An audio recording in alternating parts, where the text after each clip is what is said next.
এই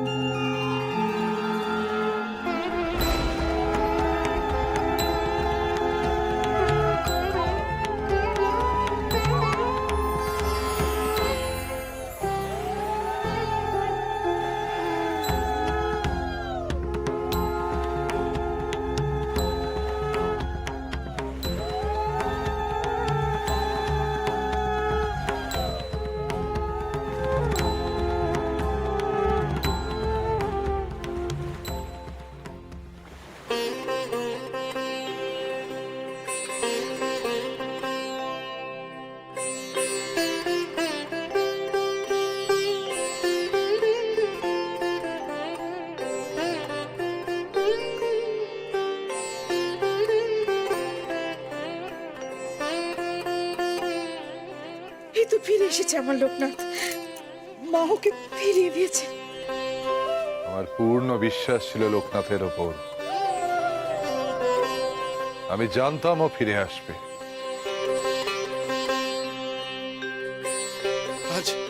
আজ এ চক্ষু সার্থক হলো, এ জন্ম আমাদের সার্থক হলো। জয় লোকনাথের জয়, জয় লোকনাথের জয়, জয় লোকনাথের জয়।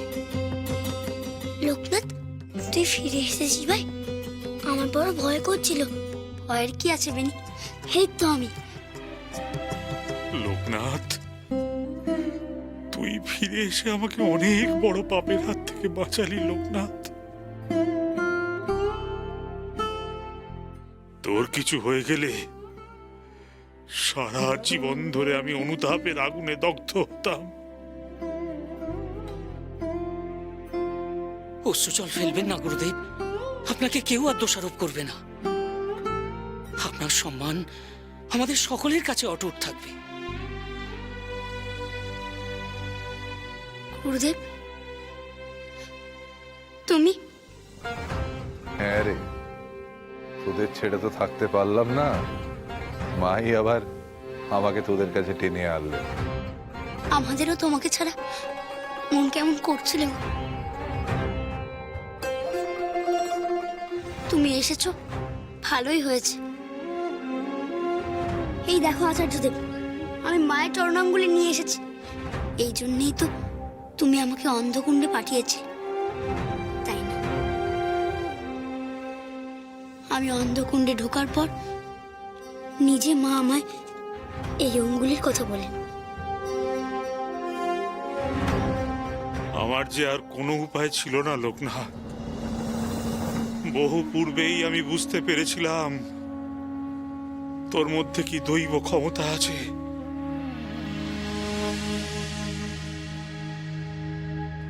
সকলের অন্তরালে থেকে মা আমাকে সেই ইঙ্গিত দিয়েছেন।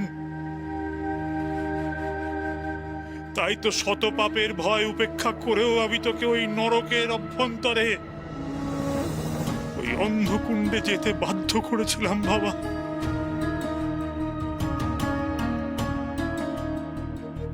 কারণ আমি বুঝতে পেরেছিলাম তুই ছাড়া মায়ের চরণাঙ্গুলি আর কেউ উদ্ধার করে আনতে পারবে না, কেউ না। আমরা ভেবেছিলাম আর কখনো তোকে দেখতে পাবো না লোকনাথ। কুণ্ডের মুখ এমন ভাবে বন্ধ হয়ে গিয়েছিল।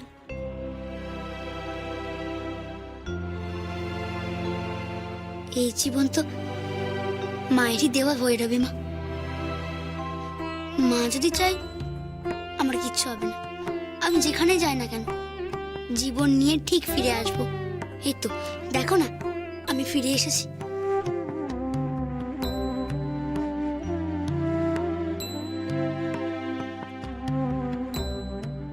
আচার্যদেব, মায়ের এই অঙ্গ মন্দিরে ফিরিয়ে দিন।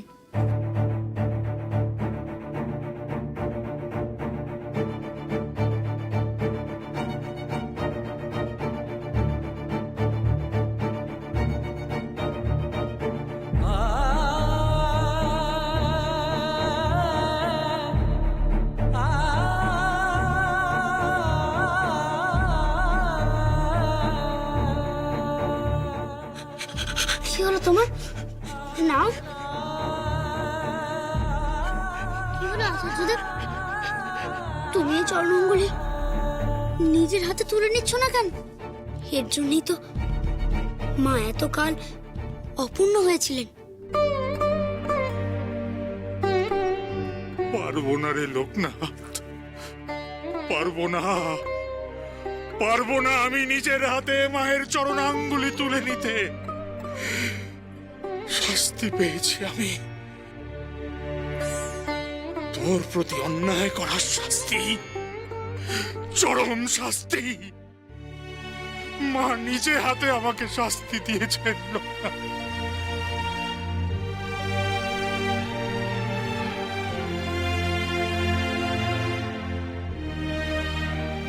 কি শাস্তি আচার্য? কি হয়েছে তোমার? আমি বলছি লোকনাথ। এই শাবল দিয়ে আপনি কি করবেন? ভেঙে ফেলবো, ভেঙে ফেলবো কুণ্ডের মুখে আটকে যাওয়া পাথর।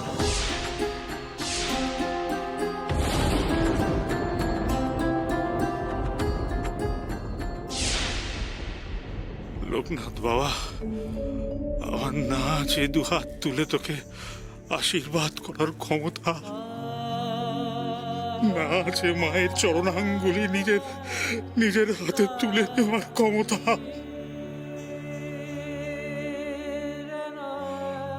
আমি যে এখন জীবনমৃত হয়ে আছি বাবা।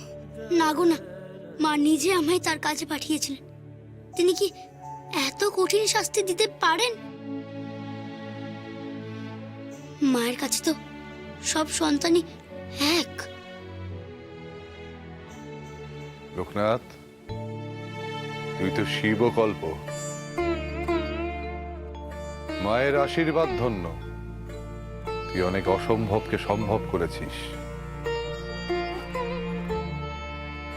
তুই একবার আচার্যদেবের হাত স্পর্শ করে দে, হয়তো তোর ছোঁয়াতেই উনি ষাঁড় ফিরে পাবেন।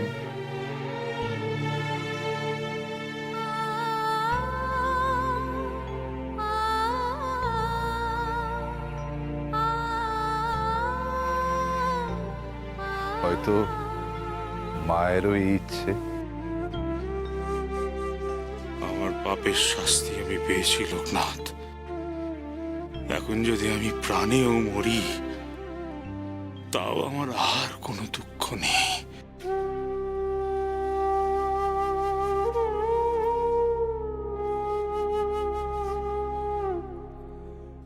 শুধু তোর হাতের স্পর্শ যদি আমি একটু পাই, আমি ধন্য হয়ে যাব লোকনাথ। আমার সারাটা জীবন ধন্য হয়ে যাবে।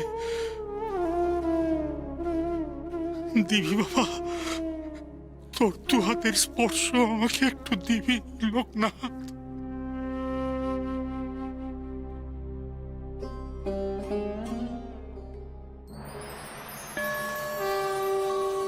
পেনি,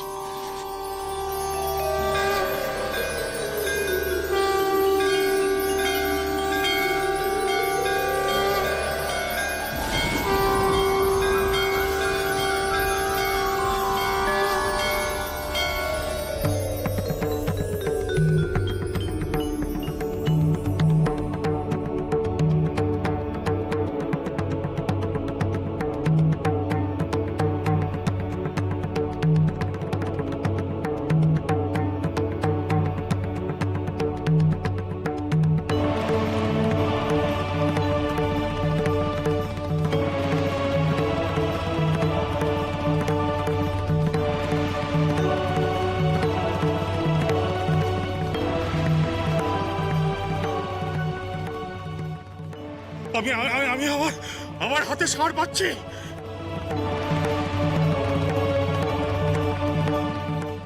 দেখো লক্ষণাচার্য, জগতাচার্য, দেখো দেখো আমি হাত নাড়তে পারছি।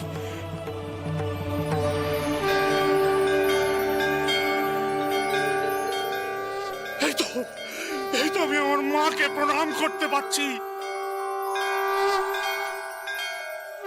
জয় লোকনাথের জয়, জয় লোকনাথের জয়, জয় লোকনাথের জয়। মা, মা গো, দেখ মা দেখ, আমি আবার তোকে হাত জোর করে প্রণাম করতে পারছি মা। তোর এই শ্রেষ্ঠ সন্তান লোকনাথের জন্য আমি আবার আমার হাত দুটো ফিরে পেয়েছি মা, আবার ফিরে পেয়েছি।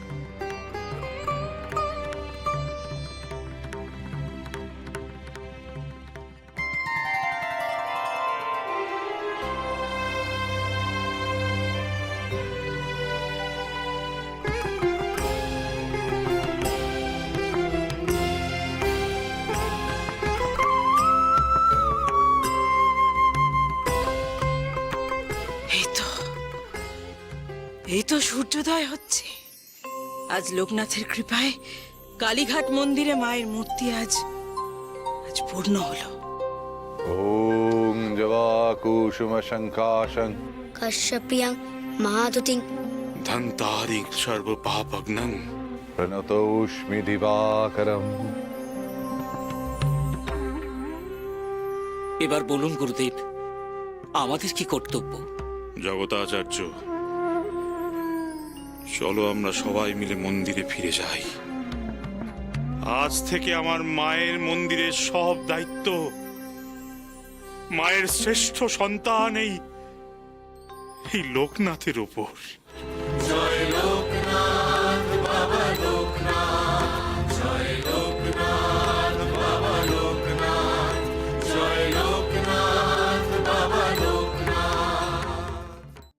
মন্দিরের দৌড় তো বন্ধ, তবে কি আমি ভুল শুনলাম? না না, ভুল শুনবে কেন? আমিও তো সেই ভোরবেলা মন্দির থেকে শঙ্খ আর ঘন্টার আওয়াজ শুনেছি, ভাবলাম বুঝি মায়ের পুজো হচ্ছে। কিন্তু এখানে এসে থেকে তো দেখছি কেউ কোথাও নেই। আচার্যরা সব কোথায় গেলেন বলো তো? কি জানি, আজ কি মায়ের পুজো হবে না? হ্যাঁ গো, কালীঘাট মন্দিরে কি পুজো হচ্ছে? না না, মন্দিরের দৌড় তো আজ বন্ধ। ও, আমি তো শঙ্খ ঘন্টার আওয়াজ শুনে ভাবলাম মায়ের পুজো হচ্ছে। ভাবলাম লোকনাথ বুঝি মায়ের দর্শন পেয়েছে, তাই তার উদযাপন হচ্ছে। তুমি কে মা? তুমি কোথা থেকে আসছো? আমি ওই ছোট সন্ন্যাসী লোকনাথের সঙ্গেই এসছি গো। তোমরা কি কেউ লোকনাথকে দেখেছো? না, তা দেখিনি। তবে কয়েকদিন হলো এই অঞ্চলে লোকনাথ নামে এক বালক সন্ন্যাসীর নাম শোনা যাচ্ছে। আমাদের গায়ের কেউ কেউ দেখেছে তাকে। সেই লোকনাথ এখন কোথায় তোমরা জানো না? না, আমরা জানি না, তবে গায়ের একজন বলেছিল ওই ছোট সন্ন্যাসী ও তার এক সঙ্গী বনের মধ্যে থাকা অন্ধকুণ্ডের মধ্যে ঝাঁপ দিয়েছে। কি বলছো কি? লোকনাথ আর বেনি অন্ধকুণ্ডে ঝাঁপ দিয়েছে? কেন? তা তো জানি না, কি জানি তারা বেঁচে আছে কিনা। না না, মায়ের মন্দিরে দাঁড়িয়ে অমন কথা বলো না। মা গো, এ তুমি কি করলে মা? লোকনাথের এত বড় বিপদ তুমি কেন ঘটালে মা? কেন? কেন গুরুদেব? কালীঘাট মন্দিরের যাবতীয় দায় দায়িত্ব এতকাল আপনি বহন করে এসেছেন। কোনো দিনও মায়ের পুজোয় আপনি কোনো ত্রুটি হতে দেননি, তাহলে আজ হঠাৎ? জগতাচার্য, এ যাবৎকাল যা ঘটেনি তা যে আজও ঘটবে না তার কোনো অর্থ নেই। পরিবর্তনশীলতাই জগতের নিয়ম। আজ থেকে মন্দির আর মায়ের পূজার সমস্ত দায়িত্ব লোকনাথ নেবে।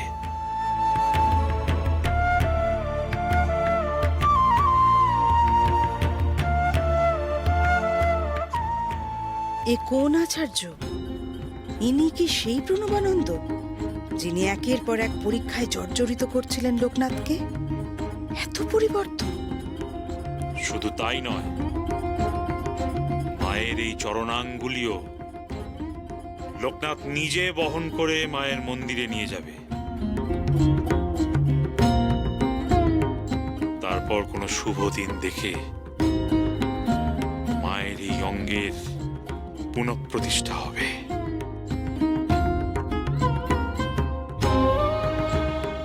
গুরুদেব, একথা সত্য যে আজ এই স্থানে আমরা যারা সকলে উপস্থিত ছিলাম তারা সকলে দর্শন করলাম লোকনাথের দৈব লীলা। প্রত্যক্ষ করলাম লোকনাথের ঐশ্বরিক শক্তি। কিন্তু কিন্তু যারা এই স্থানে উপস্থিত ছিলেন না, যারা এসব দর্শন করেননি, তারা কি মানতে চাইবেন এইসব? তারা কি চাইবেন লোকনাথের মতো একজন বালক সন্ন্যাসীর হাতে কালীঘাটের মতো মহাতীর্থের দায়িত্ব অর্পণ হোক? আমি যে সন্ন্যাসী, কোনো কিছুর মায়াতে জড়াতে চাই না।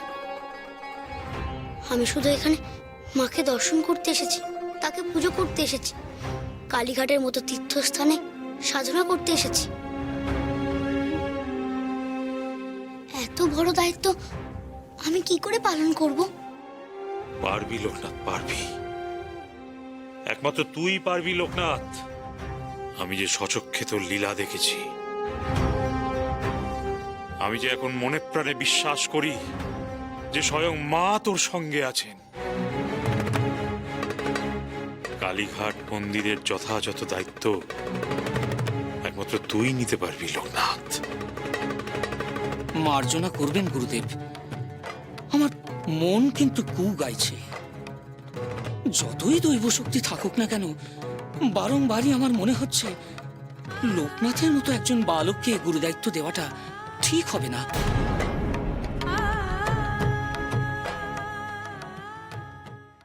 গুরুদেব, আপনি আমাদের কাছে শেষ কথা হলেও যারা আপনার মাথার উপর আছেন তারা তারা কি লোকনাথের মতো একজন বালক সন্ন্যাসীকে পূজারী রূপে মেনে নিতে চাইবেন? জগদাচার্য, তুমি তো জানো প্রথমে আমি মায়ের মন্দিরে লোকনাথের পূজা করা তো দূরের কথা, লোকনাথকে আমি মাতৃদর্শনের অধিকারটুকু পর্যন্ত দিইনি। কিন্তু লোকনাথ নিজের যোগ্যতায়, নিজের ক্ষমতায় সেই অধিকার অর্জন করেছে।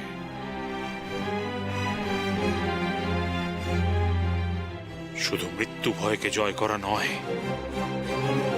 লোকনাথ মায়ের লুপ্ত চরণাঙ্গুলি পুনরুদ্ধার করে এনেছে। মন্দিরের আচার্য হয়ে আমি যেটা করতে পারিনি, লোকনাথ তাই করে দেখিয়েছে। তাই কেউ যদি কোনো প্রশ্ন করে, তাহলে লোকনাথ আবার নিজেকে প্রমাণ করবে, সে বিশ্বাস আমার আছে। তার আগে পর্যন্ত কালীঘাটের মায়ের মন্দিরের সমস্ত দায়িত্ব লোকনাথের।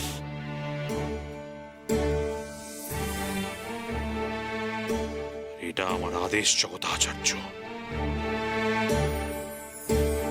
আশা করি তোমরা কেউ আমার আদেশের বিরোধিতা করবে না। যথাজ্ঞা গুরুদেব, যথাজ্ঞা। আজ বিশেষ অমাবস্যার পূজা হবে কালীঘাটের মন্দিরে। লোকনাথ, সেই পুজো করবি তুই। চলো চলো, আমরা সবাই মন্দিরের পথে যাত্রা শুরু করি। মায়ের মন্দিরের দ্বার উদ্ঘাটনের সময় আসন্ন। মা, মাগো, মা। বেশ, আমি যখন কালীঘাটের মাকে প্রথমবার পুজো করব, আমি আমি নিজের হাতে পায়েস রান্না করে মাকে নিবেদন করব। মাকে পায়েস খাওয়াবো আমি। মাকে পায়েস খাওয়ানো এ তো উত্তম প্রস্তাব, কিন্তু এ জঙ্গলে দুধ পাওয়া তো বড়ই দুষ্কর। কথাতেই তো আছে গো, যে খায় চিনি তাকে যোগায় চিন্তামণি। একবার যখন আমার ইচ্ছে হয়েছে মাকে পায়েস রেঁধে খাওয়ানোর, তা ঠিক জোগাড় হয়ে যাবে, দেখো। চল এখন এগোনো যাক। হ্যাঁ গো, বলছি এখানে গোয়ালপাড়া কোথায় আছে বলতে পারবে? এখানে দুধ কোথায় পাবো? গোয়ালপাড়া? গোয়ালপাড়া তো এইদিকে, তবে ওখানে দুধ পাওয়া যাবে কিনা সেটা তো বলতে পারবো না। তোমরা সবাই কালীঘাটের মন্দিরে যাও, আমি আর বেনি দুধ নিয়ে আসছি। আজ বিশেষ অমাবস্যাতে আমি মাকে পায়েসের ভোগ দেব। আচ্ছা বেশ, যেমন তোর ইচ্ছে বাবা। চলো তাহলে আমরা সকলে মন্দিরের উদ্দেশ্যে যাত্রা শুরু করি। চলুন শ্রীমৎ।